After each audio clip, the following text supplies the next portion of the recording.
Welcome back to my channel. This is Abraham from Absoftdev.com. Yes, today we are going to be dealing on how we are going to start our websites from scratch, and of course this channel is for self-taught software developers. Okay, so and you want to start building your website. So what are the tools you need in building this website? Of course, in my previous videos, the links they are on the description, so you can go there and watch out the tools I'm using for this. And in our journey to become a self-taught software developer, I'm going to be using my HTML version 5 to start creating my first web page. Okay, is just how our website, what is going to be on our website. So we are going to be talking about it today. I'll be sharing my screen for you to see how I am able to run through it by using doctype HTML5. So I will also be talking about root elements. Okay, I'll be showing you how I use root elements on my Visual Studio Code to create my first website. I will also venture into the heading, that is the information about my page. So I'll be talking about the metas, I'll be talking about the links and the titles of my page. So I will also be telling you the resources I'm using to get all this information. I will put the link to all those resources on the description. We should remember that this channel is meant for self-taught software developers that are just starting. It's just to motivate all of us that are just starting. I will be sharing my screen now to show you how I walk through my first code using HTML version 5 and then using Visual Studio Code as my text edit. And if you are new to this channel, once more, please subscribe to this channel. It's very important to us. So I'll be sharing my screen now for you to see how I'm able to write my code and the results that comes from it. So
Thank you guys. That is all we have for you on today's episode of our journey of becoming a self-taught software developer. We'll be seeing you in my next video.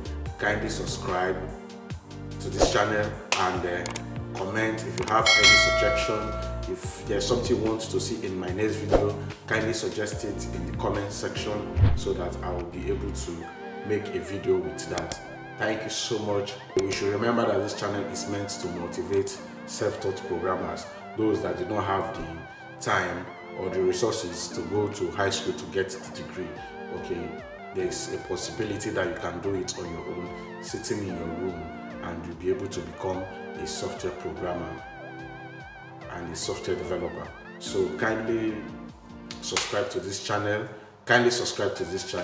I'll see you in my next video. Peace out.